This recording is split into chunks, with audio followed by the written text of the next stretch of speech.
Oi, Rossana, tudo bem? Olá. Não está me ouvindo? Deixa eu testar aqui para ver se. Alô, alô. Acho que o meu está funcionando. Você está no mudo. Eu não estou te ouvindo. Tá me escutando? Agora estou. E você? Eu não tô te escutando. Peraí, Não deixa eu está me ver. ouvindo? Eita. Peraí. Ah,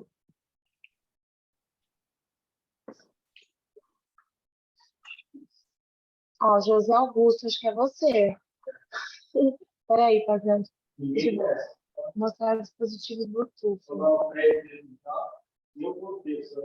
Peraí. Ah,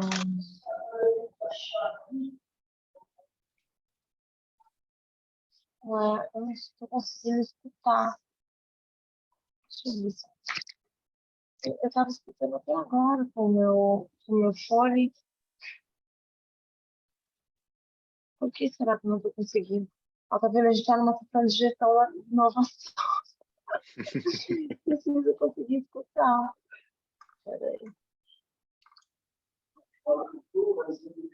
Tem uns 9 minutos para eu conseguir escutar com os meus fones. Eu acho que vocês conseguem me escutar, mas eu não, né? Eu consigo. É isso?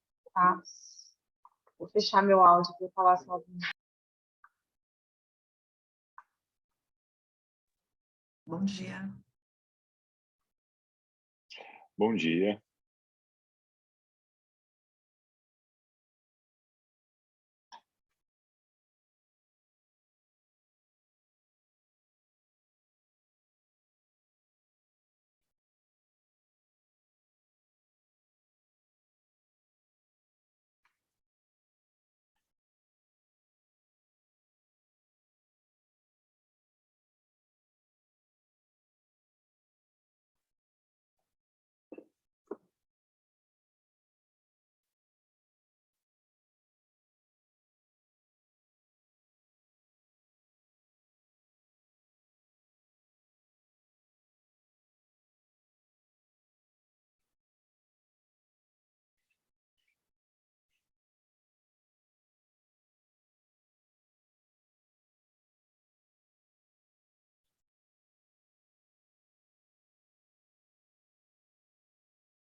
Bom dia a todos. Bom dia. Bom dia.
Bom dia.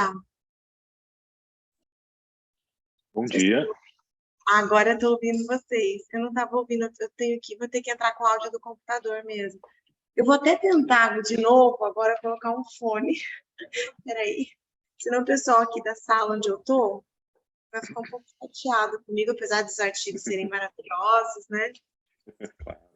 Mas, peraí, deixa eu tentar. Vamos lá.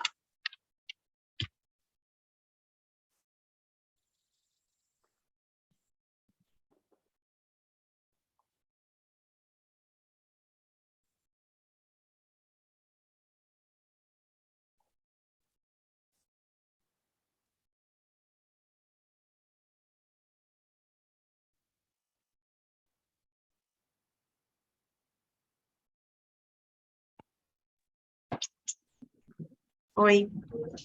Gente, vocês estão me ouvindo agora? Com fone não, né? É. Bom, eu estou ouvindo. Então, Negocinho que aperta ali, ó. Se por acaso, eu acho que não é mais muito bem.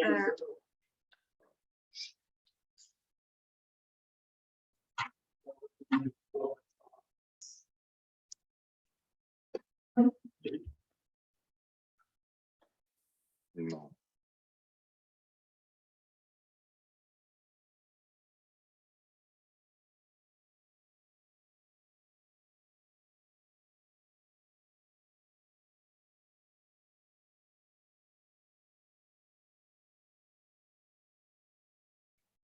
Não estou te ouvindo.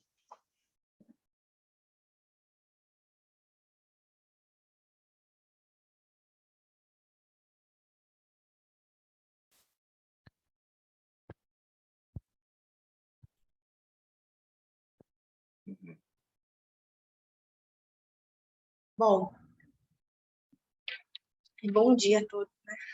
Bom dia. Talvez o que você possa fazer, Rossana, não sei como é que vai ser a dinâmica exatamente, mas você pode ficar ouvindo e aí quando você for, né, e aí você coloca o... É o que eu vou fazer. Na verdade, eu tentei 2 fones diferentes, mas esse daqui, vocês me ouvem, mas eu não ouço vocês. E o outro tem o fio, né? Eu ouço vocês, mas vocês não me ouvem. Que doideira. É mole? Então, aí Acontece. eu vou utilizar da tua sugestão, até porque eu estou aqui mais como ouvinte, né? Bom dia a todos. Quem é a comoderadora da sessão do SEMEAD? Deve ser a Rayane, né? Eu sou a Rossana, né? Para todo mundo aqui, a gente não se conhece, né? Eu sou líder da área de gestão da inovação, sou ex-aluna aí da casa. Fiz o meu... Tudo bem? Fiz o meu doutorado aí, terminei em 2019, e é um prazer estar como líder dessa área de gestão de inovação. Fui orientanda do professor Isaac Krubrianskas, né, que é um querido aí na FE. E o Pazete é um professor meu colega aqui da casa da Unimes, eu moro em Santos, nós trabalhamos juntos na Universidade Metropolitana de Santos. Então, eu indiquei aí alguns professores para moderar essas sessões dessa área de gestão da inovação. E acho que estão todos aqui, né, dos trabalhos, dos artigos. Vocês me ouvem? Estou te ouvindo, Pazete. Estão me ouvindo? Te ouvindo. Então, tá bom. Eu vou sair da fala, tá? Para eu ficar como ouvinte, literalmente. E aí, quando eu for falar, eu tiro de novo o fone, tá, gente? Então, boa sorte, boa apresentação a todos. Pessoal, pode começar. Quem que é o comoderador aqui? Sou eu, José, a Rayane. Ô, Rayane, bom dia, tudo bem? Bom dia. Então tá bom. Eu vou fazer o seguinte, vou seguir o protocolo aqui, eu acho que todos já sabem, eu vou apresentar o nome do artigo e o autor. Ele tem 8 minutos para apresentar, e em seguida a gente abre para uma sessão de discussões aqui, ok? Acho que está todo mundo, acho que mais ou menos ciente em relação a isso, né? Ao tempo. Rayane, você que está aí, pelo que eu entendi, você que vai verificar essa parte do tempo, está correto? Senão eu verifico por aqui, mando alguma coisa no chat quando estiver acabando. O que Sim, que sim, vocês sou preferem? eu. Não, eu É. posso fazer o controle aqui. Você vai puxando as apresentações, eu vou fazendo o controle. Então fechado, tá? Então eu vou puxando as apresentações aqui. Eu só tô com o artigo dele, mas não tô com... Deixa eu ver se está no final. Só um momentinho, porque eu tô com o título do artigo. Eu vou ter que abrir aqui, mas eu vou ter que voltar na sessão. Espera aí. Eu abri o artigo. Só um minuto. Deixa eu abrir de novo, ver se eu consigo abrir outra sala, outra sessão na sala.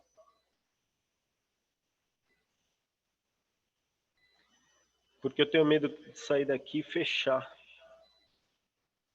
Aqui eu tenho...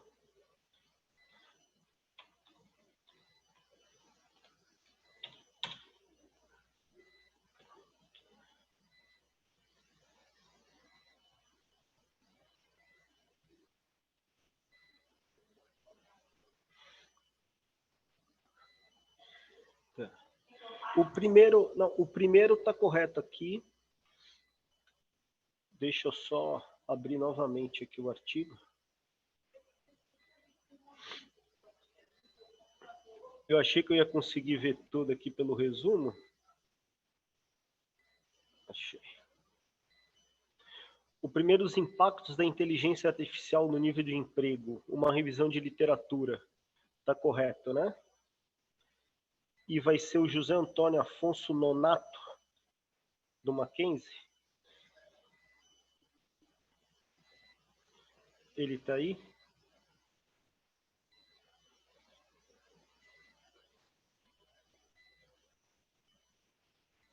Pelo menos é o que aparece aqui para mim. Rayane, para você Não tenha também... chegado. Sim, diga.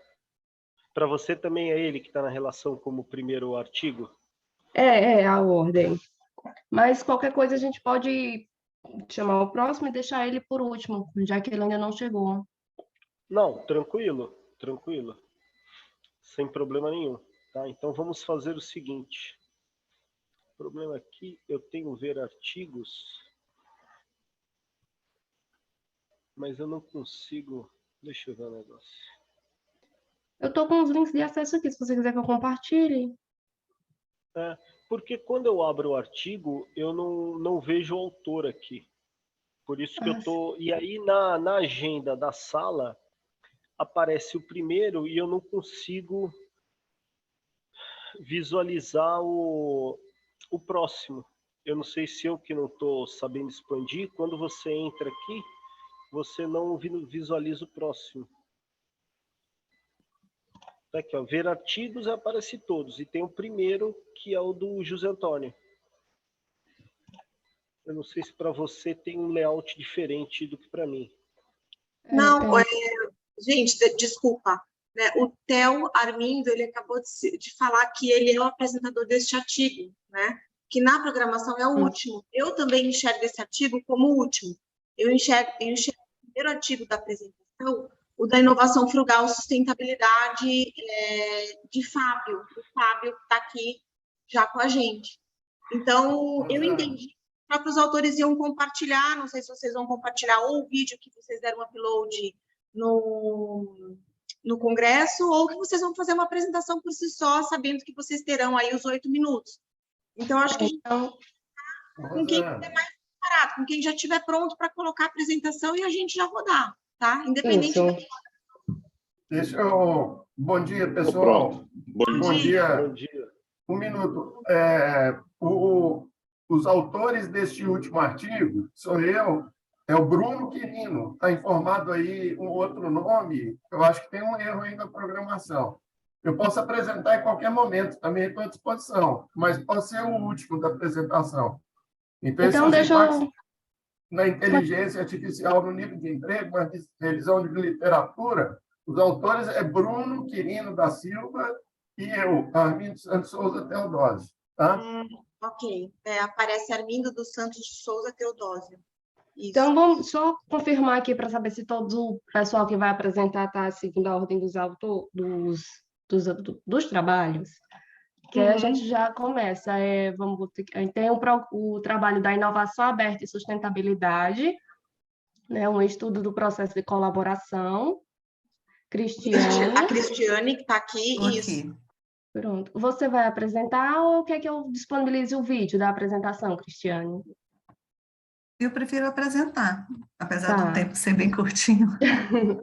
Pronto. O próximo trabalho Eita, o título é em inglês, gente, mas é sobre o Airbnb, a economia compartilhada. O Bruno. Ok. Pronto. Aí tem Construindo a Ponte entre Inovação Frugal e Sustentabilidade, que é o Fábio. O Fábio disse que estava com problema no áudio, está resolvendo. Então, vamos começar com a Cristiane, pode ser? Pode sim. Pronto. Cristiane, você tem 8 minutinhos. Eu só não estou conseguindo compartilhar a tela. Eu estou clicando no share screen, está travado. Não sei se eu não estou habilitada. Aí, Rayane, é com você. Você tem que colocar para múltiplos participantes poderem compartilhar. Você vai nesse mesmo share screen, que provavelmente você vai conseguir habilitar todos como passíveis, né, de compartilharem seus arquivos. Eita, agora eu não sei onde é que fica. Embaixo tem o mute, que é o microfone, o vídeo, os participantes, o chat, aí tem um share screen, que é tela compartilhada. Se você clicar nele, para você, ele vai aparecer com uma setinha. E aí vai ter múltiplos participantes. É que eu não sei se está em português ou em inglês, mas é parecido. E aí você clica dando um check ali. Eu não sei se influencia, mas para mim já está aparecendo o compartilhar a tela. Para você já? Não. Então já era para a Cristiane também estar. E o meu está travado. A Cristiane, ela entrou pela versão web ou ela entrou pelo utilitário do Zoom? Às vezes isso faz diferença e você não consegue compartilhar. Pode ser. Olha, se você ficar... entrou pela web? Ou Eu você entrei pelo web. Baixou... então pode ser Mas isso. eu tenho... Tá? Eu acabei pode ser isso. Pode ser isso. Se para não atrasar, então, se quiser compartilhar o vídeo, Rayane, não tem problema, porque senão vai ficar, né, atrasando por conta dessas questões. Se você tiver o vídeo aí, é só colocar. Tá, ok. Então, eu vou abrir aqui.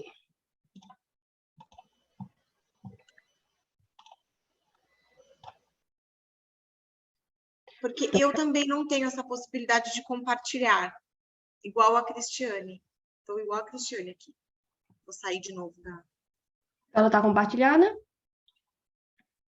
Sim. Tá sim. Dá de uma revisão. Eu tô no... Ai. Só que é outra tela, né? Porque eu tento mudar a guia ali em cima e a notificaçãozinha não estava deixando.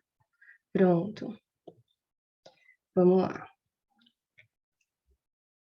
Olá.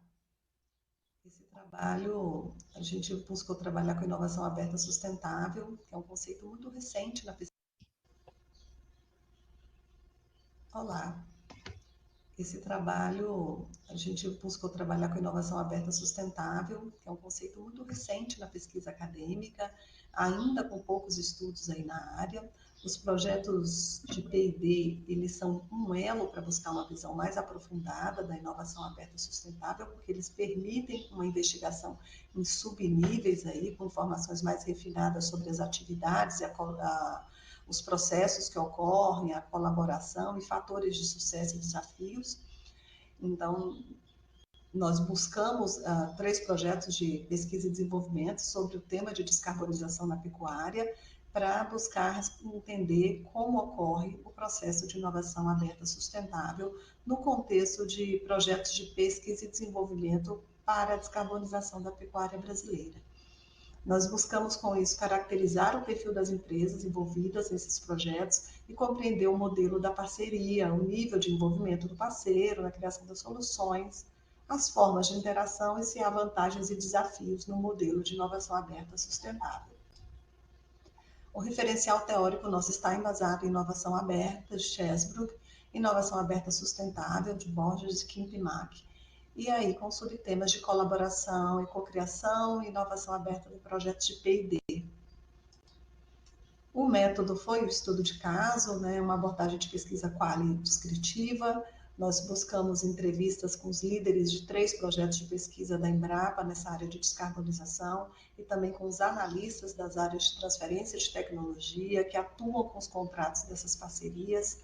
Esses casos eles foram analisados em profundidade individualmente. Nós identificamos as frequências ocorridas em cada uma das 6 dimensões que nós analisamos e os resultados compatibilizados que nós encontramos, eles ocorrem em ao menos 2 dos 3 projetos, indicando aí uma frequência do acontecimento.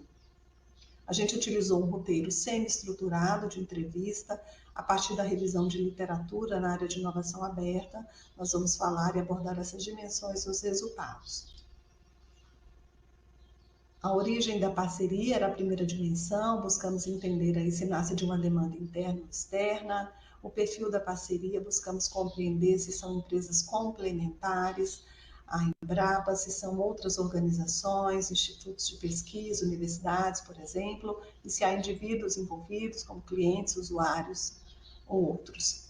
O modelo da parceria, em que a gente queria entender se há contrato de cooperação técnica e financeira, se o regime é de cotitularidade, se há contrato de exclusividade com esse parceiro, ou se há visão aí de ciência livre. E a topologia acoplada, em que a gente busca aí entender o locus da inovação e o envolvimento do parceiro, se nós temos um único parceiro, se temos múltiplos parceiros, ou uma comunidade, aí, uma entidade interorganizacional. No locus da inovação, compreender se ela é bidirecional, né, se as empresas continuam seus esforços isolados na criação de inovação e de outros conhecimentos, depois compartilham entre si, ou se é interativa com a inovação sendo criada aí de fora das organizações e uma atividade colaborativa dessas instituições envolvidas. E o envolvimento do parceiro no processo de pesquisa e desenvolvimento, em que a gente buscava compreender se, além da parte financeira, entra o conhecimento desse parceiro no processo de P&D, o que ele fornece, se é na fase inicial do projeto, se ele participa da etapa de desenvolvimento e da etapa final, na validação da solução. Ainda se essa parceria tem influência no desenvolvimento do projeto e quem insere essa tecnologia no mercado. Os resultados que encontramos demonstram que a modalidade de parceria compreende uma complementaridade do trabalho com aporte tanto financeiro quanto intelectual desse parceiro junto à empresa de pesquisa e existindo aí um co-desenvolvimento de um ativo tecnológico. A empresa entrando com esse conhecimento e co-desenvolvendo a solução. A definição das parcerias ocorrendo muito por alinhamento de propósito, esse item sendo visto como um fator-chave. A questão da ciência aberta, né, da não exclusividade dos dados, para impulsionar toda a cadeia. E a tendência desses projetos iniciarem com um único parceiro e evoluírem para uma rede de múltiplos parceiros e uma dependência de outros atores para que a solução seja implementada. No mesmo projeto podem ocorrer as 2 formas de colaboração, e interativa e bidirecional com diferentes parceiros e em fases distintas. As parcerias de inovação aberta para a descarbonização, elas ocorrem em maioria com empresas de perfil complementar de grande porte, por meio de contratos de cooperação técnica financeira. É necessário uma colaboração multi-atores para o alcance do resultado. Há uma diferença grande de escopo e abrangência nesses projetos, com um desafio muito maior de concepção e uma maior complexidade em atuar com projetos em macrotemas como mudanças climáticas. É diferente de um projeto que gere ação de curto prazo.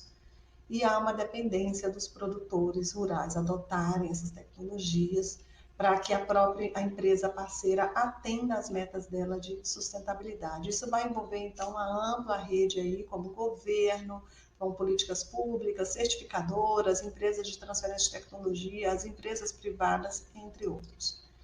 Aqui uma linha do tempo demonstrando o amadurecimento da visão, em que existia no primeiro projeto um modelo de exclusividade e aprendizagem deste primeiro projeto sendo repassado para os outros projetos, mostrando aí a evolução para uma visão de conhecimento não exclusivo, migrando aí de parcerias em rede para um consórcio de empresas.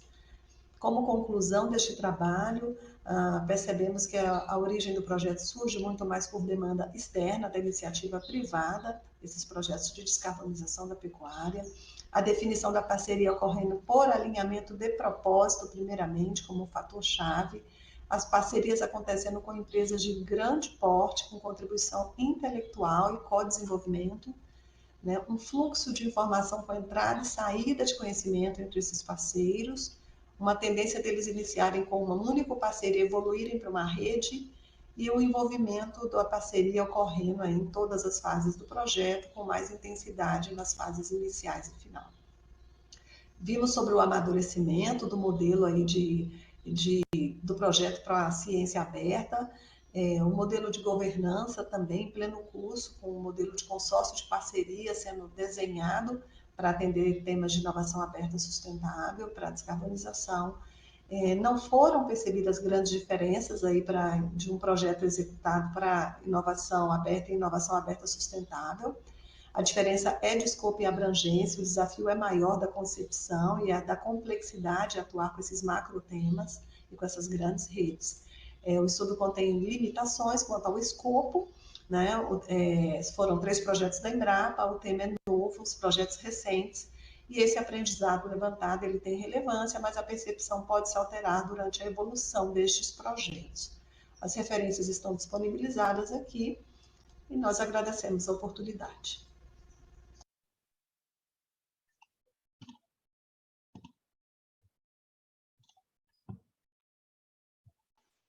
Pronto. Ok. Como é que sai? Estão me ouvindo, né? Sim. Okay. Primeiro, dar os parabéns aí para a Cristiane aí pelo artigo, pela apresentação em vídeo, né, já que a gente acabou no havendo ao vivo. E eu abro a sessão aqui para uma parte de debates, aí, de perguntas, e a gente trabalhar em cima aí do seu tema, tá, Cristiane? Vou ver se está o Bruno aqui, se ele quer instigar, quem que gostaria aí de começar. Eu tenho até mas eu vou deixar com os outros, eu até tenho uma curiosidade aqui, que depois eu vou fazer uma provocação aqui, tá, Cristiane? Mas vamos ver aí o resto do pessoal que está na sala, se tem alguém que quer fazer algum comentário. Talvez valha a pena, Rayane, primeiro você apertar aí no botãozinho vermelho que tem para parar, interromper o... Isso.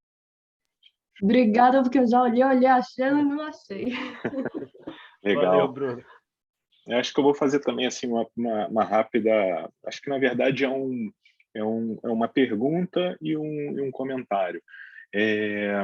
Primeiro, né, parabéns, eu também gostei, e eu gostei desse formato de apresentação por vídeo também, acho que a gente ganha até um tempo, né? É legal. Parabéns pelo trabalho, pela apresentação. Eu queria saber como é que você constituiu as 6 dimensões que você utilizou para analisar cada um dos 3 projetos, né? E, claro, fazendo aqui o parêntese de que eu não li o seu trabalho, eu só estou falando com base na sua apresentação. Uma pergunta que é sobre o output desses projetos, porque eu fiquei com a impressão de que você fez uma análise super bacana a respeito ali dos projetos, mas talvez ele pudesse ser ainda melhor se você conseguisse medir um pouco do sucesso desse fomento à sustentabilidade, né? Uma vez que muitos desses projetos de inovação aberta acabam não chegando em lugar nenhum, enfim, ou seja, para que a gente tivesse uma dimensão do quão bem-sucedidos foram esses projetos também. Muito obrigada, Bruno, pelas perguntas e pelo comentário. Responder primeiro sobre como eu fiz, né, levantei aquelas teorias, foi a partir de uma revisão bibliográfica, Eu fiz a revisão bibliográfica sobre os temas, em conversa com a Ivete Delay, professora, minha orientadora, e a partir dessa revisão eu levantei aquelas dimensões, já com foco em colaboração, inovação aberta sustentável, e as questões de projetos de pesquisa. Foi dali que eu retirei aquelas macrodimensões para fazer os estudos. Sobre o output desses projetos, sobre medir o sucesso do fomento à sustentabilidade, é super interessante você trazer essa questão. Na verdade, esses projetos, eles são muito novos. O primeiro projeto que surgiu nesse tema para a inovação aberta, tá? Porque eles são projetos que eles vêm de uma base de ciência não aplicada, né, base, e aí eles passam para uma fase mais de ciência aplicada, quando eles entram no escopo. Eu só peguei projetos que já estão em processo de inovação aberta, dentro da Embrapa, chamada TRL 6 para frente, né, eles usam a mesma, os stage gates, e usam como a NASA as TRLs, então da TRL 6 já é mais avançado, você começa a ter contratos ali para projetos de inovação aberta. Eu fiz um recorte só nesses projetos para inovação aberta, e esses para descarbonização, eles são muito novos. O primeiro projeto que aconteceu, quando eu fiz todos os filtros e tentei puxar o tema, né? Mas o primeiro projeto que aconteceu foi em 2018.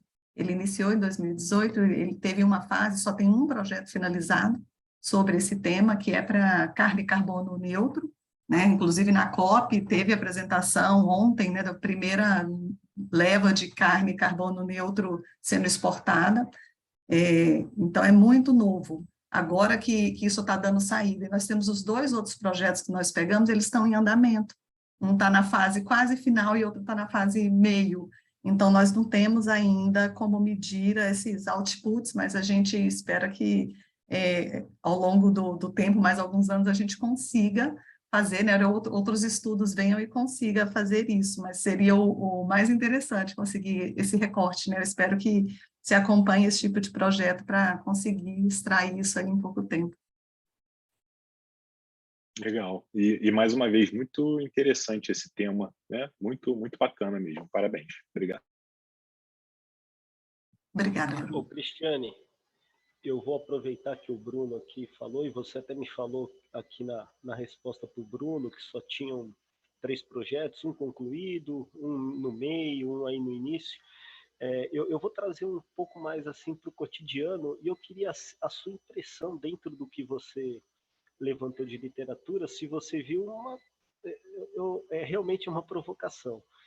Eu não sei se foi o ano passado ou retrasado que a gente teve aquelas 3 blogueiras falando para que a gente não comesse carne um dia na semana, e por trás tinha o layout do Bradesco, apoiando a iniciativa, né, porque o arroto do boi acaba, né, afetando aí o nosso...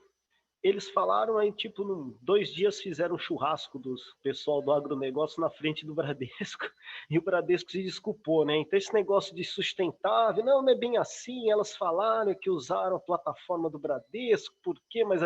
Porque o Bradesco é o maior financiador do agronegócio privado, e aí os caras, você tá apoiando isso para não comer carne uma vez na semana? Pô, que é isso, pô, a gente pega dinheiro com você e te paga bem e você faz isso? Então, eu queria saber, a gente está aqui no lado acadêmico, né, pesquisa e desenvolvimento, você falou dos 3 projetos, aí quando a gente vai para a prática, parece que até o agronegócio, todo mundo esquece isso. Eu queria saber se você viu esse fato, né, como é que você encara, como é que dentro da sua pesquisa, talvez alguns dos projetos, mesmo sendo, né, iniciais, poderiam ajudar, de repente, numa resposta, vamos dizer assim, mais assertiva, mais acadêmica. Olha, tá falando mês, não, a gente até pode, mas a gente tem como solução para evitar o arroto do boi, né? Como é que você enxerga isso, trazendo assim para o dia a dia, que assim, a gente é sustentável até a primeira página, página 2 aí já esquece, né? Entrou a economia, morreu. Aí eu acho que vai entrar um pouco só de opinião, que aí não está tanto dentro do meu trabalho, né, mas um pouco pelo conhecimento do tema.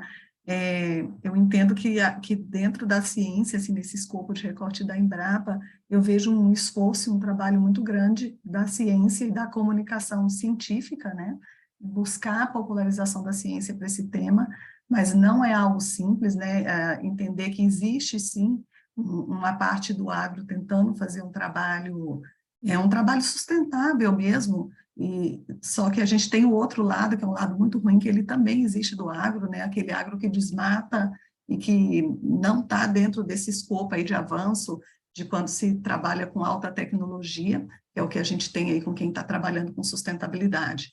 E aí isso não chega, né? Existe uma comunicação ali muito forte, que bate muito forte no agro, e essas iniciativas acadêmicas que têm impacto junto ao setor produtivo, elas não aparecem tanto. Mas vejo um movimento de que isso está mudando e acredito que não tenha outra saída para o agro a não ser se tornar sustentável. Eu acredito que, ao longo de uma década, quem não entrar no jogo da sustentabilidade, e aí eu estou dizendo dos grandes produtores, né, exportadores de carne, aí no recorte carne e leite, né, leite baixo carbono e carne, eles vão estar fora do jogo porque a própria sociedade, ela vem pressionando por isso, e aí eu acho que isso mexe com as bases econômicas. Então, essa é um pouco de opinião pelo que eu conheço dentro, né? Não do escopo do que estou pesquisando sobre colaboração. Não, interessante mesmo. Eu queria, assim, realmente a sua opinião. Então, vamos esperar que daqui a 10 anos, né, dentro da sua estimativa aí, que a gente tenha realmente essa propaganda, ela consiga seguir em frente, né? E tem Eu uma só questão muito interessante. Parabéns, Dani. Eu acho que essa questão de descarbonizar, né, a pecuária é um compromisso que foi assumido pelo Brasil, né, numa das ODS.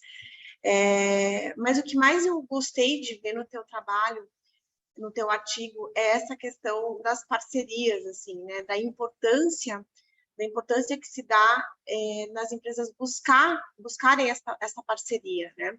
A tabela dos teus resultados fazendo link com a teoria, eu falo que é lindo, né? É lindo da gente ver metodologicamente, é muito gostoso de se ler.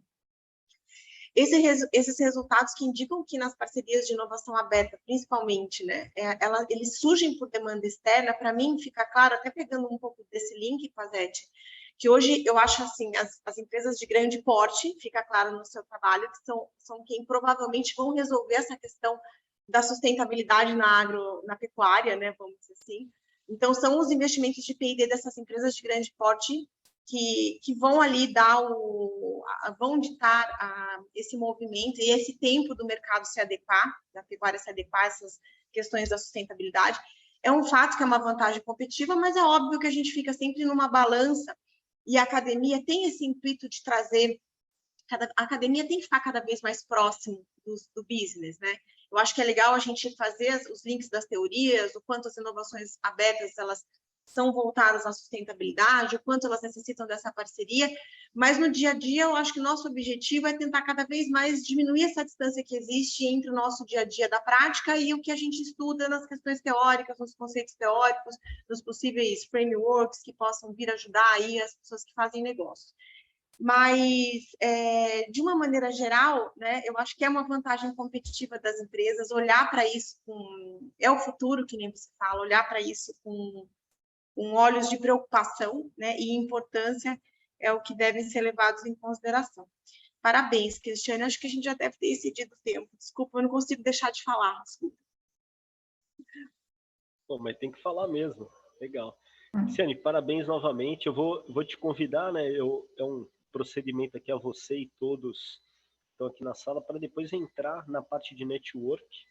Né, tem uma parte de sala de network, a Rayane também pode confirmar isso para mim, que vai ser um bate-papo aí também entre vocês, para que vocês possam aí, de repente, até continuar essa pesquisa, ter algum incentivo, alguém que se interessa. Não esqueça aí de entrar depois na parte de network. Tá correto, né, Rayane? Assim, ao final eu vou Tá? disponibilizar o link para todo mundo ir para lá. Vai ser de uma vez só. E também tem a avaliação da sessão, isso também será o final, né? Sim, também será final. No final de tudo. Então tá bom, porque tem aqui para disponibilizar o link. Então, ok, podemos ir para a próxima? Sim, o próximo é o Vai de ser o economia Bruno. compartilhada, é o Bruno. O Bruno é o que... Sou eu, né? Beleza. Está em inglês, está correto, né? Tá, mas eu vou apresentar em português mesmo. Vocês estão vendo a minha tela? Sim. Ah, beleza. Show de bola. Bom, pessoal, mais uma vez aí, bom dia. Prazer estar aqui com vocês. Meu nome é Bruno Fernandes, eu sou do COPEAD, da UFRJ, Escola de Negócios da UFRJ. Meus coautores são Roberto Nogueira e a Paula Chimente, que são professores titulares também do COPEAD. Vou falar sobre a construção da confiança na economia do compartilhamento, trazendo aqui um contexto, né, o que chamou nossa atenção, a princípio foi que plataformas como Uber, Airbnb e várias outras, elas desafiam aqueles conselhos que a gente passou a vida inteira escutando dos nossos pais, dos nossos avós, enfim, não entre no carro de estranho, não fale com estranho, não entre na casa de estranho e tal, e a gente resolveu então estudar como a confiança, como essas plataformas acabam promovendo a confiança para que a gente consiga desafiar essa cultura, né, e esses conselhos que a gente ouve há tanto tempo. Esse artigo que a gente vai ver é parte de um estudo em 3 etapas. Ele mais fortemente retrata a segunda e a terceira. A primeira, né, teve como resultado a publicação de um artigo, mas eu vou passar aqui muito brevemente por ela. Então, a gente primeiro começou tentando entender esse fenômeno, o que é a economia do compartilhamento, e embora compartilhamento seja quase tão antigo quanto, né, a existência do ser humano, a economia do compartilhamento começa a surgir como termo ali por volta de 2010, mais ou menos junto com o surgimento de plataformas como Uber e Airbnb.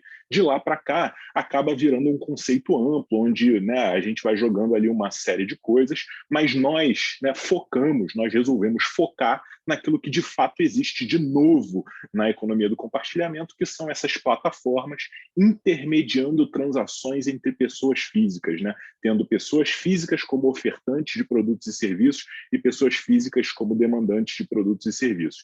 Portanto, para a gente, fica de fora serviços como compartilhamento de bicicletas ou compartilhamento de locadora de carros, enfim. Para a gente entram negócios como esse aqui.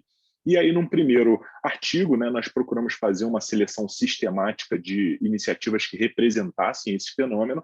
Vou passar muito rapidamente. Desenvolvemos, né, uma taxonomia com 5 classificações com 5 categorias de economia do compartilhamento. Esse artigo foi publicado, né, ele é mencionado nesse artigo aí, mas ele não é o foco do estudo. Tendo em vista que a gente passou por essa primeira etapa de entendimento do fenômeno e das categorias da economia do compartilhamento, nós partimos, então, de fato, para entender como é que a confiança é construída, né, nessas transações. Fizemos uma busca sistemática que nos retornou 294 documentos, depois usamos alguns critérios para pegar os materiais mais relevantes, né, e chegamos a 33 artigos, que somavam quase 500 páginas, que foram lidas, relidas, codificadas e tal, e nós levantamos nesse material 142 coisas que antecediam a confiança, ou seja, 142 coisas que de alguma maneira influenciavam na construção da confiança. Essas 142 coisas apareciam de maneira absolutamente dispersa na literatura, né? Então todos os estudos eram parciais, né? E aí o que nós fizemos foi, né, juntar esses 142 antecedentes em antecedentes de mais alto nível num modelo parcimonioso que nos ajudasse a explicar de maneira mais completa a construção da confiança nessas transações. Então, para a gente, confiança é o sentimento subjetivo de que a sua contraparte vai se comportar como você espera. Portanto, na economia do compartilhamento, você tem 4 perspectivas, né, de confiança. Você, ofertante, né, por exemplo, dono de um imóvel, você precisa confiar tanto na plataforma quanto no demandante, que é o viajante, né? Você, como viajante, da mesma forma, analogamente, precisa confiar tanto na plataforma quanto no dono do imóvel. Portanto, a gente está falando sempre de 4 perspectivas de construção da confiança e, mais uma vez, aqueles estudos todos na literatura não só eram parciais, apontando antecedentes que focavam em determinadas características, como eles, né, também focavam em uma ou 2 dessas 4 perspectivas. Então, o nosso intuito, ao juntar em antecedentes de mais alto nível nesse modelo, era não só ter um modelo mais completo, mas um modelo que servisse para as 4 perspectivas de construção da confiança e para aqueles 5 categorias de economia do compartilhamento que a gente viu no estudo 1. Né? Então, portanto, nós chegamos nesse modelo, um modelo parcimonioso, né, com 7 antecedentes e uma variável moderadora. Ele explicita para a gente 2 processos, né, diferentes. O primeiro processo, que são as 4 primeiras, né, variáveis ali, ele fala para a gente o seguinte, ó, primeiro, eu não consigo medir a confiabilidade da minha contraparte, mas eu consigo inferir a confiabilidade da minha contraparte se eu observar algumas pistas. E essas pistas, elas têm 4 fontes, 4 tipos de pistas. Tem as pistas deixadas por terceiros, né? As avaliações deixadas por terceiros, os comentários que terceiros fazem até por fora da plataforma para você. Tudo isso ajuda você a inferir a confiabilidade da sua contraparte. As pistas que a própria contraparte disponibiliza a respeito de si mesma, né? Então, num perfil, por exemplo, de um dono de imóvel, né? O dono de imóvel coloca fotos, escreve coisas a respeito de si mesmo, né? E você usa isso para inferir a confiabilidade da sua contraparte. Além disso, pistas extras que você consegue coletar e descobrir em primeira pessoa, seja porque você teve alguma experiência prévia com aquela contraparte, seja porque você tem algum mecanismo de interação com aquela contraparte e consegue fazer perguntas e descobrir novas pistas. Né? Então, essas 4 primeiras variáveis representam esse processo de avaliação de pistas para inferência da confiabilidade. As 3 seguintes são fatores motivacionais que, né, pela literatura, né, influenciam também, né, no teu julgamento de confiar ou não. Tudo isso moderado pela própria propensão do indivíduo a confiar. Tem indivíduos que são mais propensos a confiar, indivíduos que são menos propensos a confiar. Então, essa variável modera. No terceiro, né, passo desse estudo, nós fizemos, então, um teste desse modelo com 351 respostas a uma survey e usamos modelagem de equações estruturais para fazer o teste. Esse aqui é o resultado desse primeiro teste. Né? Nós encontramos 3 variáveis significativas que respondem por, né, mais de 80% da variação da confiança. Esse teste ele foi feito da perspectiva do viajante em relação ao dono do imóvel. E aí, como conclusão, né, para caminhar aqui rapidamente e tentar não estourar muito os 8 minutos, a gente quer pegar esse modelo e testar nas outras 3 perspectivas e em outras categorias. Nossas contribuições. Primeiro, a gente chegou no modelo parcimonioso que a gente acredita que ajuda a explicar a construção da confiança, né? E nesse primeiro teste teve um alto poder explicativo, né? Um R2 de mais de 80%, aplicável a múltiplas perspectivas e categorias, faz uma distinção clara daqueles 2 mecanismos que eu expliquei, já evidencia o papel de algumas daquelas variáveis pelo teste que foi feito, e também evidencia a moderação na construção da confiança. As implicações, né, a gente acredita que esse modelo vai ser útil, útil para gestores de plataforma, né, que procuram desenhar features na plataforma, e esse modelo ajuda eles a compreender a complexidade da construção da confiança e pensar em features para cada um daquelas variáveis, e a gente acha também que ajuda a comunidade acadêmica a organizar a discussão em torno da construção da confiança nas transações da sharing economy. Então, é um framework útil para que outros estudos sejam feitos daí para frente. É isso, então, obrigado, pessoal. Ô, Bruno, sensacional também, parabéns pela apresentação. Gostei muito do assunto. Quando eu li ali a parte de Airbnb, né? É meio disruptivo, né? A gente fala do Airbnb, tanto do Uber.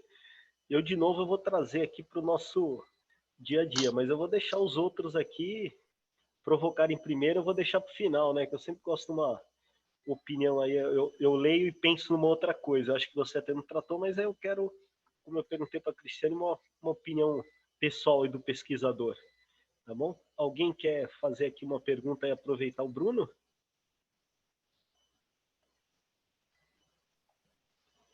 Pode falar, Theo. Bruno e todo mundo aí, parabéns, excelente trabalho. Parabéns também para a colega que apresentou o primeiro trabalho, apesar de eu não ter feito comentários. Ô, Bruno, eu não tenho perguntas, é só sugestões. Assim. Parabéns, achei que o trabalho preenche uma lacuna de literatura sobre a economia do compartilhamento, que é importante, porque a gente tem uma proliferação de trabalhos aí tentando caracterizar, classificar, entender os impactos maiores, né, da sharing economy e trabalhos assim discutindo a confiança, como você colocou, outras variáveis, empatia e tal, a gente não conhece tanto. Eu queria sugerir para você, e depois, se você quiser, eu vou deixar os meus contatos aqui no chat, eu posso fazer essa conexão. Eu orientei o pós-doc da professora Verônica Macário, da Federal da Paraíba, em Campina Grande, da Federal de Campina Grande, na Paraíba, desculpa.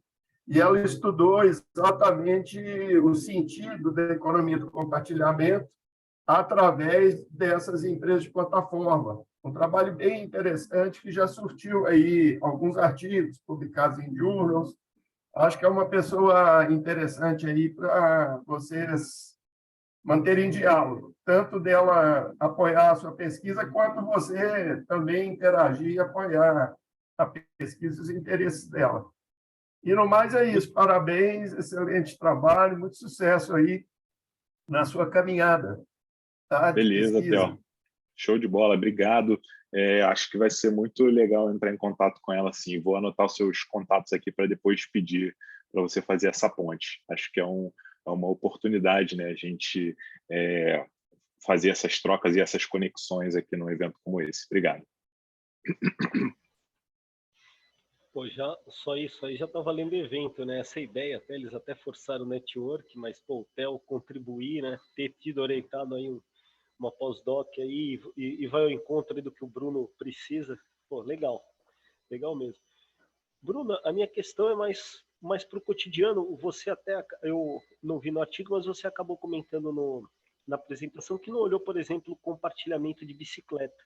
E eu, quando vi o seu artigo, porque o assunto é altamente interessante, né? Economia compartilhada e confiança, eu queria saber se não engloba, se você pensa em englobar, ou se você desconfia, porque eu tenho uma impressão e aí você, como estudioso da área, tem outra impressão.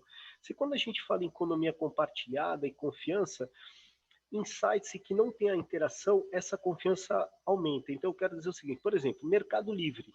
Não deixa de ser um compartilhamento, porque você paga, no fundo é o Mercado Livre que fica com uma taxa, e você confia cegamente na hora que você faz ali, você só interage depois. Uma outra coisa que aí nem envolve dinheiro, e eu encaro, né? Você até pode ter mais argumento aí para falar se realmente acontece. Por exemplo, aquele site Bom de Faro. Eu não tenho 100% de confiança que ele bota realmente os menores preços. Eu acho, estou dizendo a confiança, tá vendo? Eu não pago nada para ele, eu tento pesquisar um produto, ele me traz a relação dos produtos por loja mais barata. De repente tem alguma loja que não aparece lá, mas não é conveniado, porque ele tem que viver de algo, né? E como é que você... Eu acho que o seu estudo, pelo que você falou da bicicleta, não olha essa parte, mas como que você enxerga essa confiança se aumenta nesse tipo de coisa, onde não há pagamento e não há uma interação tão grande com a pessoa que nem, por exemplo, no Uber? Beleza. Bom, primeiro, nós deixamos de fora, procurando seguir uma corrente de pesquisadores que também deixam de fora, né? Então, tem gente que olha para a economia do compartilhamento da perspectiva daquilo que de fato deu origem a esse termo, digamos assim, e tem uma galera que olha e fala assim, não, cara, tudo que gera algum tipo de compartilhamento, né, mesmo que sejam negócios mais tradicionais, como, por exemplo, uma locadora de carro, faz com que várias pessoas compartilhem o mesmo carro. Mas a locadora de carro existe há muito tempo e não foi isso que deu origem à economia do compartilhamento. Então, a gente preferiu, naquele momento que a gente estava entendendo o tema e fazendo escolhas a respeito de por onde abordar esse assunto, nós preferimos seguir a corrente daquilo que era mais novo. E por quê? Justamente porque essas interações pessoa a pessoa representam, de fato, um maior desafio à construção da confiança.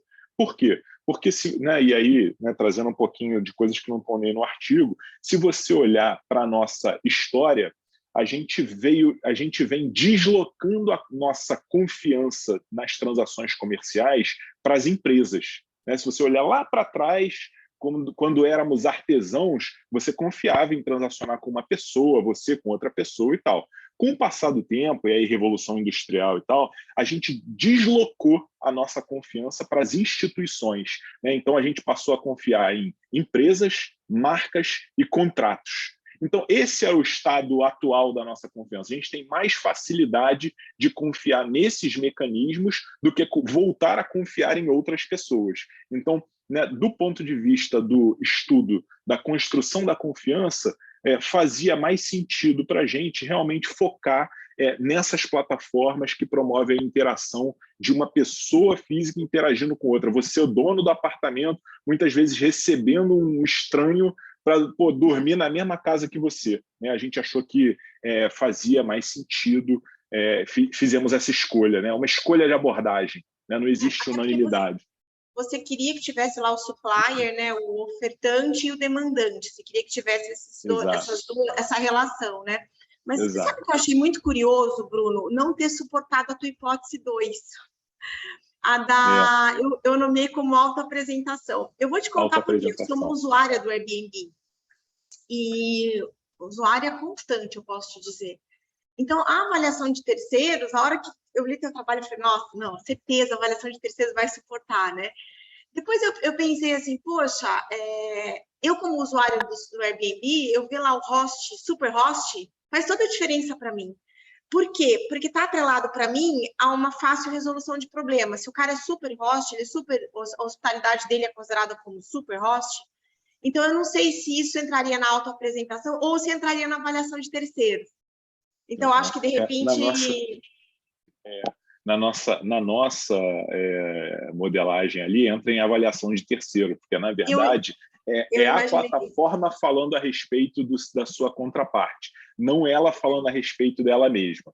E aí, uma das primeiras hipóteses que a gente levanta ali na discussão, mas evidentemente carece de outros testes e outras investigações, é que o usuário ele tende a acreditar em opiniões mais isentas, porque, no final das contas, a sua contraparte ela tem tudo para falar só o que de positivo existe a respeito dela. Então, ou seja, e aí quando você olha para a opinião de terceiros acaba sendo um pouco mais isenta. Então, talvez esse tipo de coisa tenha influenciado, né? Mas é claro que a gente precisa ver o instrumento que a gente usou para medir, a gente precisa ver como isso vai se comportar em outras plataformas.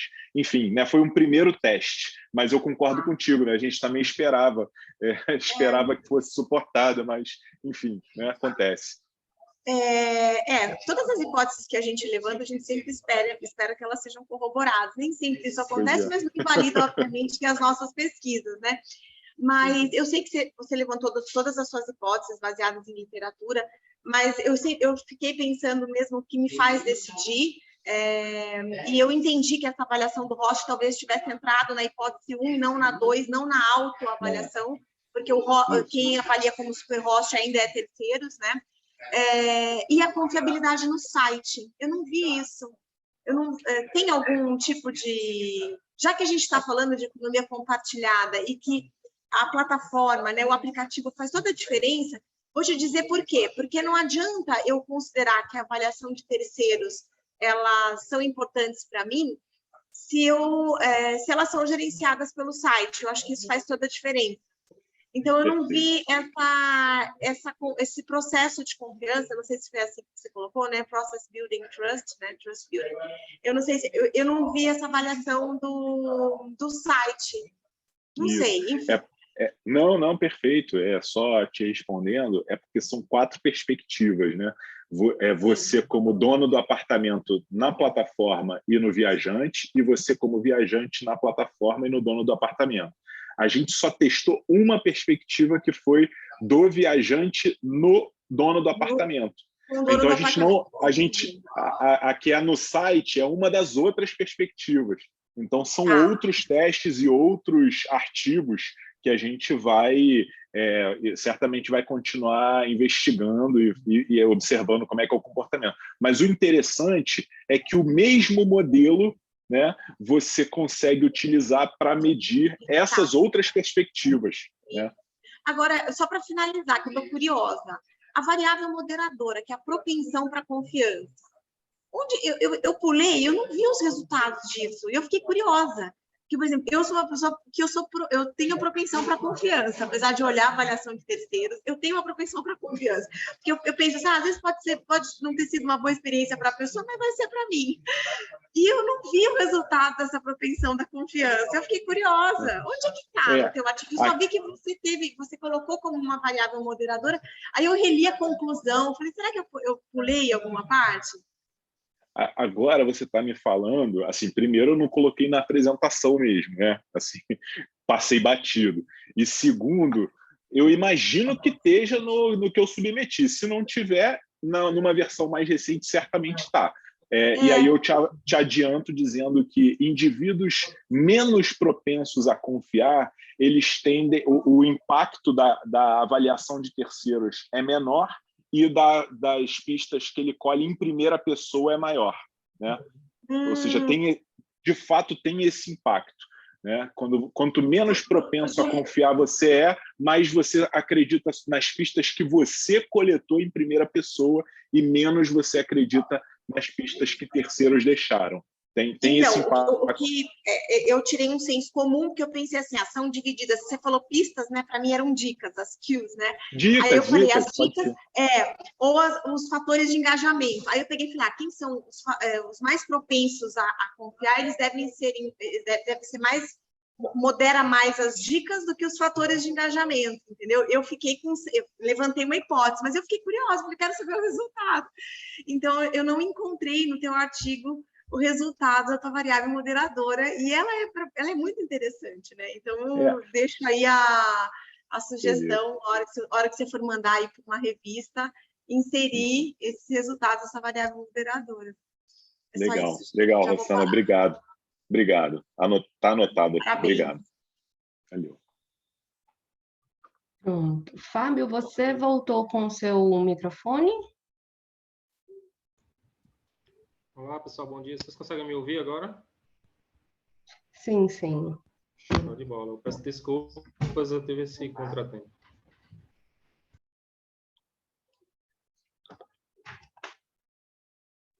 Pronto, vamos agora com a apresentação do Fábio, né? A ponte construindo a ponte entre inovação frugal e sustentabilidade. Fábio, você que vai apresentar, o que é que eu disponibilize o vídeo da apresentação? Você pode colocar o vídeo, porque quando eu começo a falar eu demoro, então com certeza eu vou estourar o tempo e eu vou ficar faltando na apresentação. Então o vídeo será mais sucinto, por favor. Tá, ok.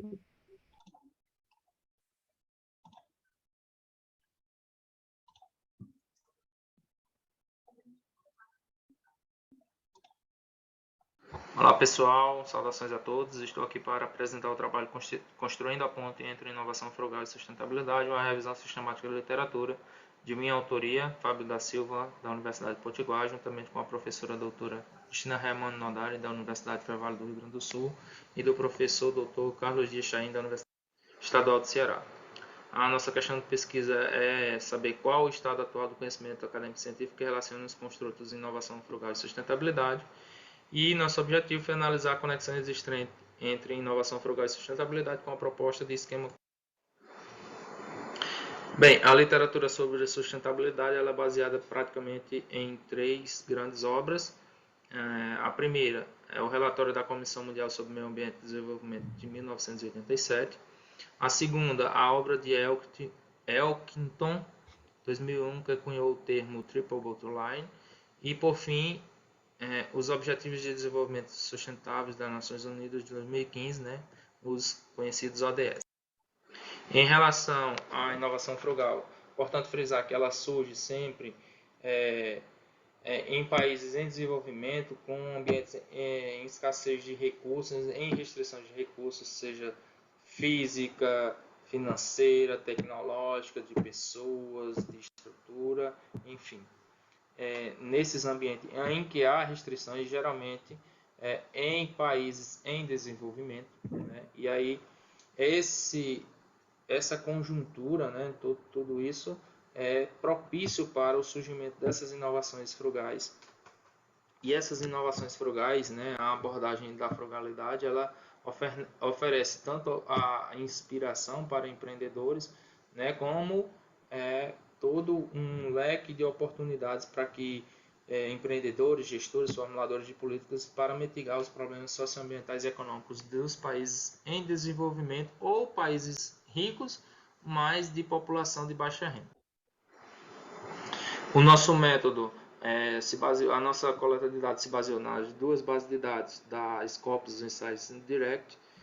O período de coleta de dados foi em outubro de 2021, considerando que esse trabalho faz parte da minha tese doutoral, que ainda está em construção, e que, portanto, a gente não utilizou o ano de 2022, que foi uma das críticas dos avaliadores, porque foi em 2021 que a gente fez essa coleta de dados, ok? E aí foram pesquisados os termos Frugal Innovation no idioma inglês e suas respectivas traduções para o português e espanhol. No total foram encontrados 1.160 trabalhos, lembrando que optamos apenas por trabalhos revisados por pares, né? E após os critérios de seleção e inclusão, restaram apenas 26 trabalhos que se enquadraram dentro da nosso escopo de seleção.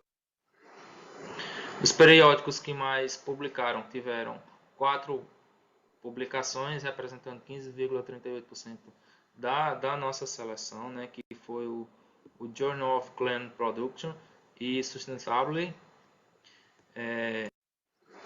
O principal método utilizado é de cunho qualitativo a partir de análise de dados secundários. Exceto os trabalhos de base 2017 e 2020, os autores buscam descrever e explicar como o fenômeno da inovação frugal ocorre e sua relação com a sustentabilidade, assim como nos últimos anos foi notado que alguns estudos têm optado por meios estatísticos através de testes de hipóteses para deixar seus resultados ainda mais robustos. A entrevista é a fonte de dado primária mais utilizada, né, mas também existe a utilização de questionários e visita de campo. Quanto aos dados, o estudo de casos múltiplos, né, foi a forma metodológica mais utilizada pelos autores, tanto de forma isolada ou em concomitância com outro método, especialmente a revisão de literatura. E os pesquisadores, diferentemente de nós, né, nesse trabalho, eles não fazem distinção de qual trabalho, desde que abordem a inovação frugal. Então, documentos públicos na internet ou governos, enfim, qualquer documento público, assim como os acadêmicos disponíveis, foram utilizados e mencionados como fonte de dados secundários nas pesquisas. A Índia ainda é considerada o maior berço, né, a maior proporção de inovações frugais, mas países em desenvolvimento como China, África do Sul, Brasil e México já dispõem do interesse de pesquisadores, setor público e privado. E países como Estados Unidos, Canadá e Reino Unido e Suécia também já têm algumas inovações frugais que posteriormente se tornaram inovações reversas. Seria uma outra discussão para um outro momento, tá? E aí ainda como resultado, né? As inovações frugais, elas perpassam vários setores da economia, especialmente transporte, saúde, educação, energia, tratamento e distribuição de água potável. Esses são os principais. E a geladeira da Mitcol, né, a geladeira de barro, juntamente com a energia solar da empresa sueca Celco, são as inovações mais analisadas nos estudos selecionados. Como o nosso objetivo de pesquisa foi proporcionar um esquema conceitual, nós traçamos esse esquema conceitual nessa imagem, nessa figura, tá? Em que a gente considera que há uma relação positiva da inovação frugal, tanto com a perspectiva social, econômica e ambiental, proporcionando um efeito positivo. Como conclusão, né, a produção acadêmica científica tem uma relação positiva Esse foi o nosso principal achado, né? Os estudos podem auxiliar as partes interessadas, né, para promover a inovação frugal, a mentalidade da frugalidade e o desenvolvimento sustentável, né, nesses processos de inovação. O estudo avança no conhecimento ao apresentar como os pesquisadores estão desenvolvendo seus estudos em termos metodológicos e epistêmicos. Teoricamente, o estudo preenche a lacuna de pesquisa ao confirmar a importância da inovação frugal para os Objetivos de Desenvolvimento Sustentável das Nações Unidas. Metodologicamente, o estudo evidenciou que o campo está em crescente expansão e que nos últimos anos os pesquisadores têm utilizado múltiplos métodos de pesquisa e análise dos dados. E do ponto de vista prático, esse estudo fornece várias implicações essenciais para as empresas locais e multinacionais, agentes locais, pesquisadores e formuladores de pesquisas a promoverem a inovação frugal atrelada à sustentabilidade. Aqui são as referências.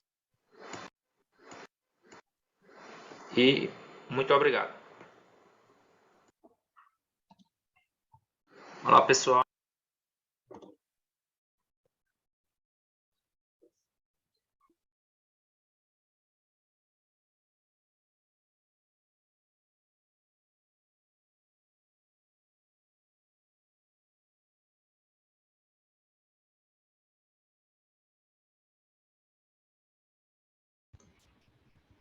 Não está saindo áudio aqui comigo. Pronto.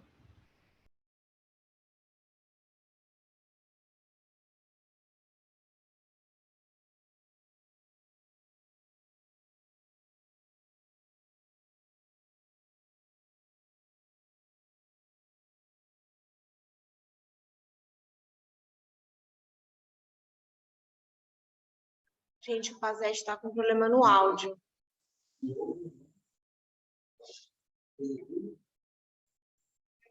Não, está com problema no... Não, Pazete. Parabéns, Fábio. Só tá baixo.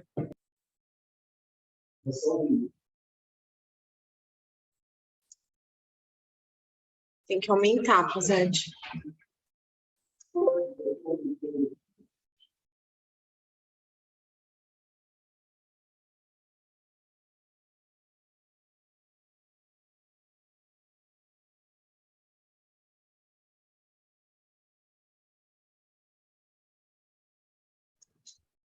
Bom, mas eu acho que o áudio do Pazete está muito baixo.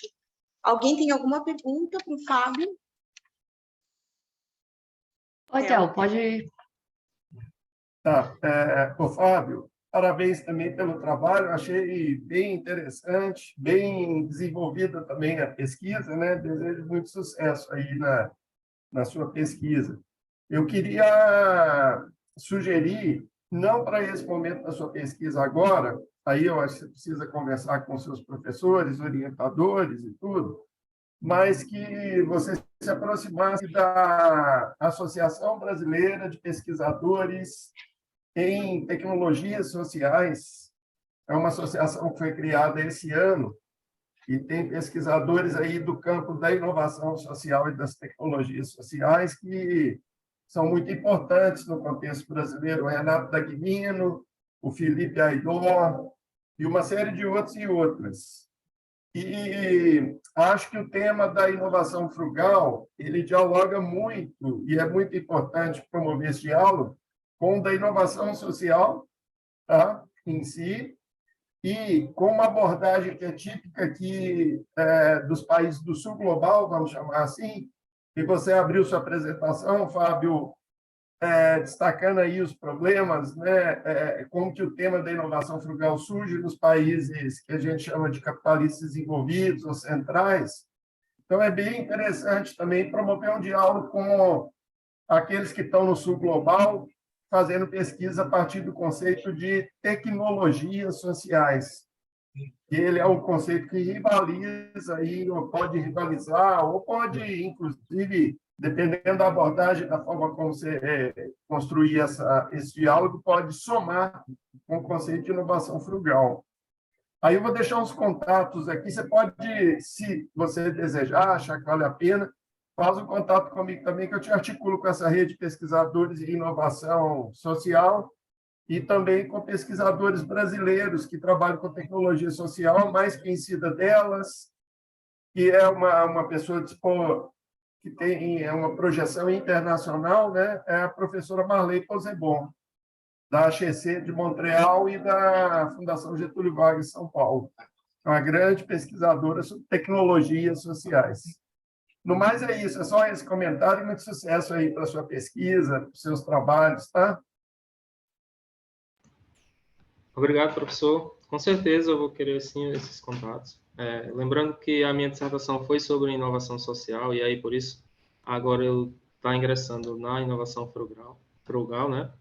Foi uma ideia da minha orientadora, agora no doutorado, e a perspectiva é a gente trabalhar com esse pessoal que tem dificuldades, restrições de recursos, e o locus da nossa pesquisa vai ser o setor de aquicultura aqui na região. Então, são pessoas que são necessitadas de informações nesse sentido. Muitas vezes elas inovam, mas nem percebem o quão essas inovações elas podem se espalhar, colocar nesses termos. Né? Então, seria isso. Obrigado, Théo. De nada. Theo, vamos agora para a sua apresentação, né? O impacto da inovação. Os impactos da inteligência artificial no nível de emprego. Isso. Bom dia a todos e todas. Vocês estão enxergando os slides, pessoal? Carregou direitinho? Sim, sim. E está fazendo a transição de slides? Está trocando os slides? Não? Não, ainda não. Deixa eu ver como é que eu faço aqui. Outro dia eu fui fazer essa apresentação e não consegui resolver isso aqui bem. Ó. Será que você se importa quando eu apresentar assim? Está visível para vocês? Tá bom? Então, eu vou apresentar assim. Obrigado. Obrigado pela acolhida aqui no SEMEAD, obrigado aí aos colegas que estão mediando a mesa, um prazer conhecer todos e todas.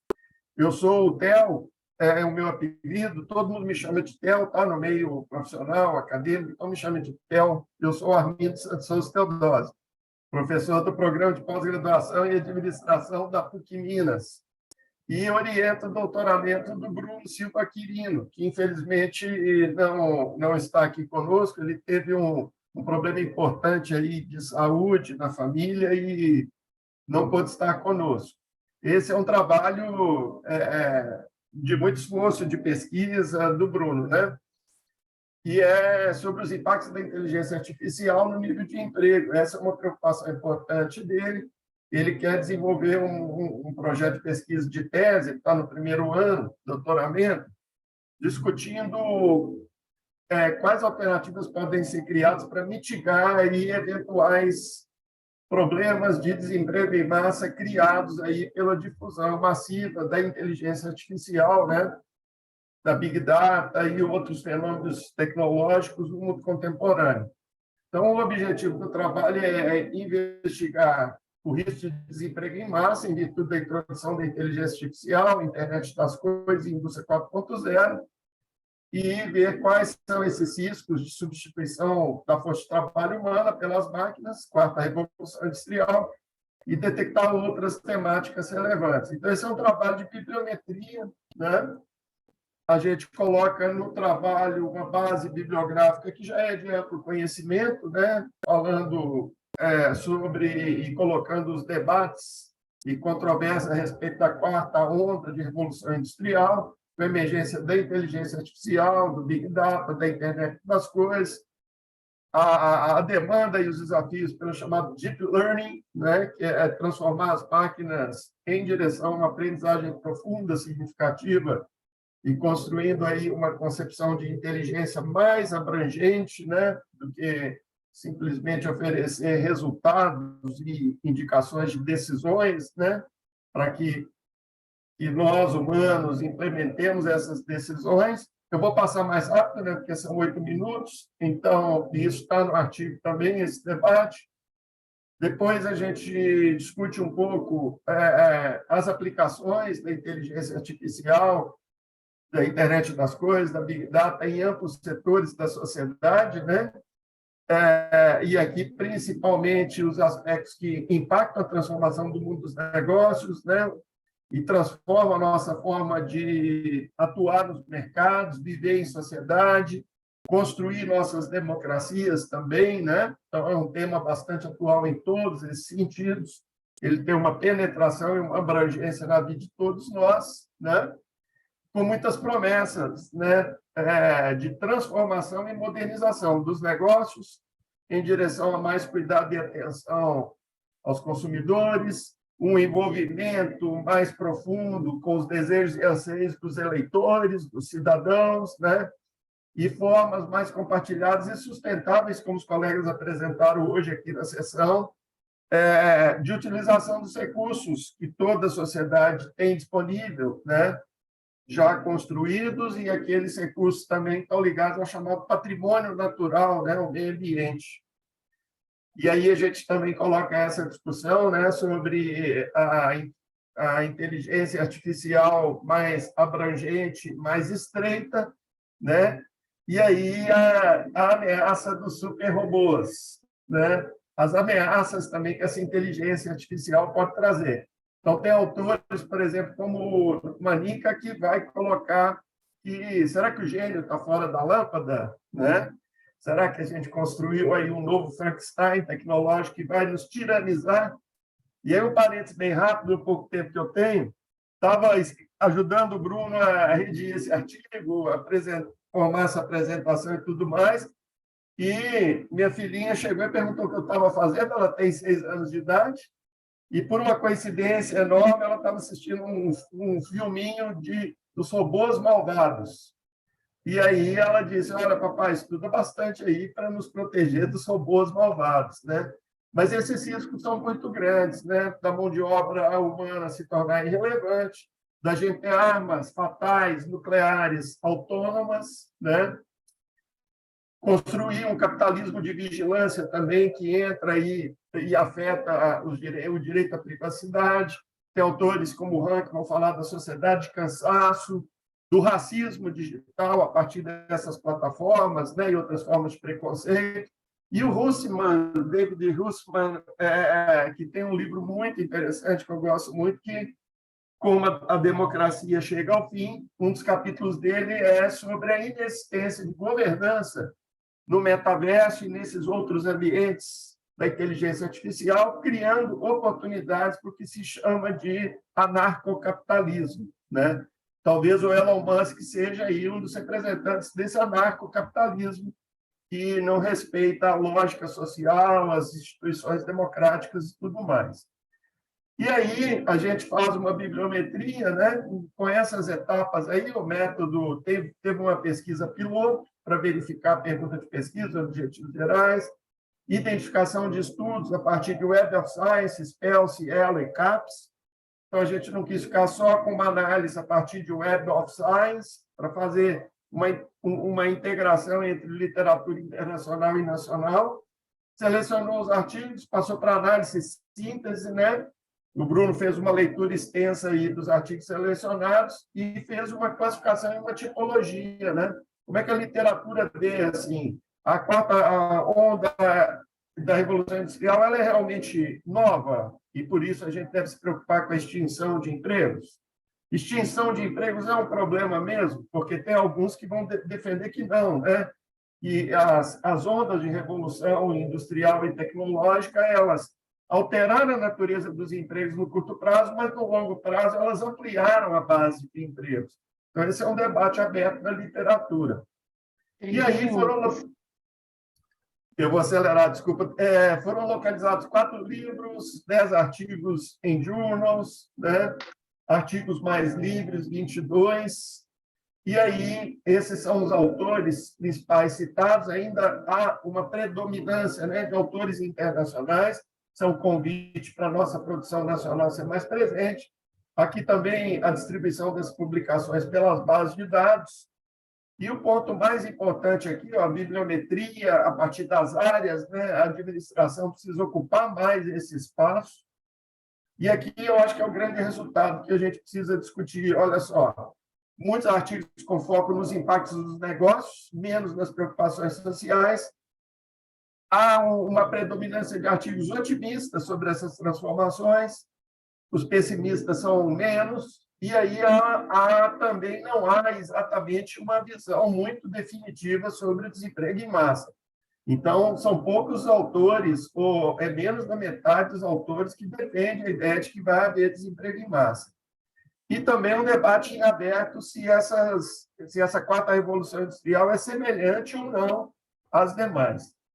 E aí, pessoal, eu vou pular aqui outras etapas de apresentação, tem as referências, muito obrigado pelo tempo, e, por favor, façam contato principalmente com o Bruno, que é apaixonado por esse tema e é uma pena ele não poder estar aqui.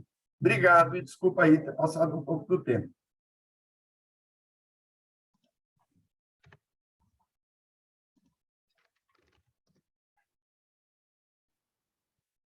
Oi? O que foi, Bruno? Não, eu parei de falar. Você está me ouvindo? Não, o Pazetti está falando alguma coisa, eu estou falando para ele que a gente não está ouvindo ele.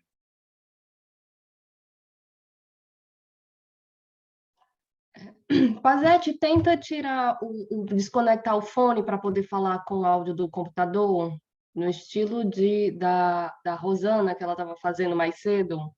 Eu tive que fazer, não teve jeito. Eu falei, as duas tentativas não deram certo aqui. Mas eu acho que o teu computador você não consegue fazer isso. É que a gente está na faculdade, onde a gente dá aula. E aí aqui, o computador, o meu, eu estou com o meu notebook, mas ele não, ele está no computador da faculdade, ele não consegue tirar o fone, porque é juntinho aqui, não pode tirar. Regra da casa. E aí a gente não pode desconectar, né? Todas as conexões são juntinhas aqui, mas enfim. Isso, não tem problema. A gente está junto, a gente trabalha junto em todas as esferas, não tem problema. Alguém tem alguma pergunta para o Theo, que está aqui representando, o autor, né, representando o Theo, é o teu orientando, Theo? Isso, ele é meu orientando, doutorado. Teu orientando de doutorado. Alguém tem alguma pergunta sobre o artigo dos impactos da inteligência artificial no nível de emprego? Bruno. Eu. Bruno. Parabéns aí, Theo, pela apresentação, pela orientação do meu xará. É um tema muito relevante, muito bacana essa pergunta de pesquisa. Na verdade, eu tenho mais um comentário que talvez você possa transmitir a ele, né, como hipótese, né? Você falou aí da possibilidade de, né, essas tecnologias virem, matarem algumas atividades e criarem outras oportunidades de trabalho. Só trago aqui a hipótese de que, ainda que essa criação de novas oportunidades de trabalho de fato aconteça, talvez exista um delay entre a criação dessas oportunidades e a formação da mão de obra para assumir essas posições. Também é algo que precisa ser considerado, porque é algo que a gente vê hoje, né? Alguns países aí com 10%, 15% de desemprego, mas quando você olha para o mercado de tecnologia, tem vaga a balde, né? E aí você fala assim, pô, mas uma coisa está criando as vagas, algumas vagas estão sendo criadas, não sei se é o suficiente, mas assim, algumas vagas estão sendo criadas, mas o negócio é que elas são criadas e o conhecimento necessário para assumi-las, né, demanda uma formação que leva um tempo e a sociedade não consegue, né, formar esse capital humano na mesma velocidade. Então, é só um comentário que, eventualmente, pode ser considerado aí. Mas eu acho que ele menciona algo parecido, né, Theo, na conclusão, né? Ele fala assim, ó, que são capacidades diferentes das que os trabalhadores possuem atualmente, né, despertando a atenção para a requalificação dos mesmos, né? Ele até não coloca esse espaço, esse delay que você fala que é óbvio, né? Para a gente agora, lendo o artigo, fica óbvio que vai ter ali uma adaptação. Mas eu acho que como houve em outras ondas, né?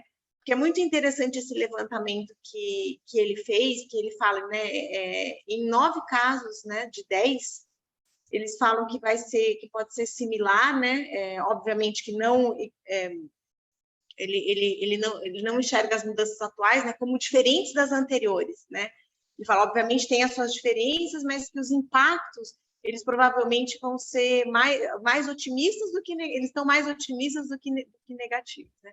Aí tem uma pergunta do Marcos Vinícius que ele fez aqui no chat: como o Estado pode minimizar a ação dos robôs malvados? Muito bem.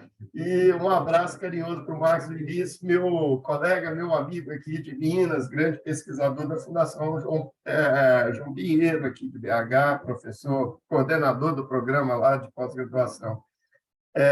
Então, olha, excelente questão também, Bruno, Rosana, muito obrigado, viu? Vocês tocaram num ponto central aí, realmente tem esse delay, né? E em outro artigo, o Bruno Quirino, ele projeta também assim, o papel, e eu acho que aqui tem conexão com outros artigos apresentados aqui nessa sessão, o papel, principalmente do Brasil e da Amazônia, em criar novas frentes de trabalho ligadas às comunidades tradicionais, porque essa reconfiguração do trabalho também ela vai criar oportunidades de trabalho fora também do mundo tecnológico, vamos chamar assim, do mundo do metaverso, dentro da chamada economia e gestão do cuidado com as pessoas, com a sociedade, com os idosos, com a natureza, né? Então, aí, essa é uma das possibilidades, assim. Agora, tudo isso demanda, né, Bruno Fernandes, assim, atenção a isso, políticas públicas e requalificação. Isso exige um pacto e uma ação estatal e da sociedade para o longo prazo. Mas a gente vê que, por exemplo, essa questão não tem entrado no debate, nem mal apareceu na discussão aí das eleições do Brasil, né? Não apareceu assim na agenda dos candidatos em geral, de todos eles, todas, né? Que concorreram. Então, sem a construção de um pacto social para lidar com essa questão, muito provavelmente a gente vai ter esse curto prazo ampliado com ondas de desigualdade muito importantes, né? Gerando aí exclusão para muitos e muitas. Eu acho que, no fundo, também está a discussão sobre geração de valor. O que gera valor e o que a sociedade tem que remunerar como valor. Então, nesse sentido, se aproxima com a luta das mulheres e o feminismo, demandando a valorização da economia do cuidado da casa, como algo também que gera valor, né? E às vezes, é um trabalho invisível, não remunerado. Dos povos que protegem a floresta, os recursos naturais e o próprio ambiente tecnológico. E aí, Marcos Vinícius, olha, essa é uma pergunta que vale milhões, né? Como o Estado pode minimizar a ação dos robôs malvados? Eu acho que a Lei de Acesso à Informação, a Lei Geral de Proteção de Dados, a forma como a burocracia pública no Brasil e no mundo está lidando com essas transformações tecnológicas, tem aberto aí algumas possibilidades. Só uma regulação legal, ela tem gerado alguns problemas, até para nós que trabalhamos com pesquisa, né? Tem gente não socializando o banco de dados com princípios assim muito rigoristas de leitura e interpretação dessas leis, né? Mas isso nos convida a pensar o seguinte: o metaverso, esse outro mundo virtual, ele é o rebatimento do mundo real em que a gente vive. Por mais que alguns pensem que ali pode se suspender tudo. E aí o racismo estrutural, o machismo estrutural, todas as formas de preconceito e exclusão se reproduzem ali. Então, cabe ao Estado, mas eu acho que com a sociedade civil e com a parte empresarial que não compõe o anarco e o necrocapitalismo, pensar em formas de autorregulação desses outros espaços, dessa nova fronteira, vamos dizer assim, desse outro universo, desse outro mundo que está sendo criado. Eu não respondi tudo, não consigo responder tudo, e é uma pena que o Bruno Quirino não esteja aqui, mas fico muito feliz pelas perguntas, pela acolhida, pela sessão, que eu gostei bastante. Obrigado, viu? Tá. Acho que eu voltei, não voltei? Todos me ouvem agora? Voltou, muito bem. Eu tentava aqui, né? TI tem que achar um jeito aqui, voltou. Quero te dar os parabéns pessoalmente, Theo, e quero complementar um comentário que o Bruno falou e também até a pergunta do Marcos. Uma coisa é o seguinte, quando você falou no resumo da maioria dos artigos são mais otimistas que pessimistas e acho que não vai gerar uma grande desemprego em massa. Eu sou dos otimistas e eu concordo plenamente com o Bruno. A gente vai ter um gap aí, a gente vai ter um delay nessa migração de emprego. Não tem jeito. Eu sempre gosto de dar um exemplo do Uber. Antigamente a gente teve uma briga grande entre os taxistas e o pessoal de Uber, né? Vai entrar, não vai, aquela briga. Amanhã eles vão se unir e vão brigar contra o carro autônomo. Vai ser inevitável. Vão estar um do lado do outro. Vai estar o Uber e o taxista brigando porque carro autônomo não pode. Então eu acho que é inevitável. Agora, para acrescentar um dado que o Bruno falou, tem uma associação de empresas de TI, eles projetam a demanda de profissionais de TI por ano em mais de 153 mil profissionais. E a gente forma um pouco mais de 52 mil. Está aí um problema. E aí, puxando um pouco para o Marcos, como é que o Estado, você até falou da LGPD, como é que ele pode minimizar o robô malvado? Eu vou pegar o malvado do lado do desemprego? Educação. Não tem jeito. A gente está aqui, educação. Se você investir, porque você vai trocar uma mão de obra não qualificada por uma qualificada. Alguém vai ter que construir o robô, alguém vai ter que colocar inteligência no robô, alguém vai ter que melhorar esse algoritmo no robô. E aí, é isso aí. Eu só queria acrescentar isso aqui, parabéns novamente a você pelo trabalho e acrescentar o que o Bruno e o Marcos provocaram aí inicialmente. Ô, Zé Augusto, e eu fico feliz em saber que a gente tem um sobrenome em comum, né? Apesar do H, né? Eu ia falar, a gente deve ter alguma coisa, falta só o H. E o meu não foi batizado com acento, né? Que seria o correto, Teodósio com acento. Mas lá sei eu, quando meu avô veio, e o TH, o H é o original lá que eu tive. Meu pai, esse sobrenome é herdado do meu pai, que veio de Portugal, sabe? O Teodósio lá de Portugal. Agora, muito interessante aí as questões que você colocou, muito ricas e apropriadas. Segunda-feira eu convidei um supervisor de logística do Grupo Stellantis, que é a Fiat, né? A Fiat se transformou e virou Grupo Stellantis, e ele estava no Vietnã, ele deu uma palestra virtual para os meus alunos. É o Wilker Ferreira. Ele estava mostrando alguns dados assim do impacto do Uber na mobilidade urbana. O Uber, na verdade, não destruiu empregos dos taxistas. As pessoas que passaram a usar Uber, pelas pesquisas que o Wilker tem, ele estuda isso porque está na indústria automobilística, elas trocaram o transporte coletivo pelo Uber e o transporte individual de carro, não de táxi, pelo uso do Uber. Então, assim, os taxistas reagiram ao Uber, a gente tem a noção assim, o Uber está destruindo os táxis, mas não é exatamente a realidade. Então, acho que falta também pesquisa a partir de dados primários mesmo, para a gente construir esse mural, assim, né, para entender o impacto da tecnologia. Mas muito legal, eu vou passar aí as questões que a gente está discutindo aqui para o Bruno Quirino, meu aluno, vai ser ótimo. Gente, como a gente já está chegando aqui no horário das 10, essa sala encerra. Convido todo mundo a continuar a discussão, né? Não é porque a sala vai encerrar, mas a gente pode migrar para a sala, para o link aqui do network, para a gente continuar conversando. Rayane, além do network, tinham me pedido para colocar o link sobre a pesquisa. Você vai colocar os participantes, cada um deles vai acessar o link e fazer a pesquisa? Sim, eu já disponibilizei aqui no chat, Tá. Vou colocar aqui de novo, para ficar mais recente, que eu acho que ele subiu no site. Tá aqui o avalia, subiu. O último que está do network, eu puxei aqui. Tá. Então, só para frisar aí para os participantes, para, por favor, aí responderem a pesquisa de satisfação aqui. Olha aí o indicador aí, Bruno, de confiança. Famosa pesquisa aí, a gente não foge disso, não tem jeito, né? Olha aí. Tá? Então tá aqui essa pesquisa e depois a gente poder continuar esse bate-papo na sala de network aí. Da minha parte, quero novamente dar os parabéns a todos aí, foi um prazer aí conhecê-los e todos os trabalhos, essa ideia aí da visão acadêmica, agradecer novamente a presença de todos e deixar se a Rossana quer complementar alguma coisa. Quer, Rossana? Eu falo que eu tô aqui nas sessões de intrometida, né? Porque me falaram assim, mas quem é líder de área não precisa participar das sessões. Primeiro que eu não aguento deixar de ler os artigos, né? Mas eu agradeço a todos a disponibilidade de vocês de virem aqui apresentar, né? Mesmo que seja, e às vezes falta um companheiro aí de pesquisa, a gente sabe que faz parte. Parabéns por terem seus artigos aprovados no CEMEAD. A gente sabe que o CEMEAD é o segundo congresso, né, brasileiro de importância na administração.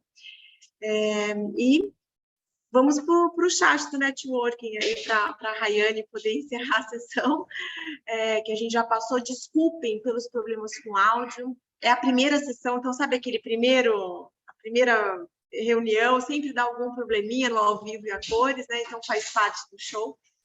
Então, peço desculpas para vocês pela dificuldade que a gente teve em alguns momentos com áudio, em alguns momentos com compartilhamento de tela, mas vocês foram os primeiros. Então, muito obrigada a todos e parabéns. Obrigada, Cristiane, obrigada. Parabéns a todos. Grande abraço. Reforço também parabéns a todos aí. Obrigado aos anfitriões e às anfitriãs pela moderação, tá bom? Bom dia para vocês. Bom dia. Obrigado, pessoal. Bom seminário para todos e todas. Tchau, tchau. Tchau. Até mais, Cristiane. Até mais. Bruno. Tchau, tchau. Com você, Rayane. Até mais.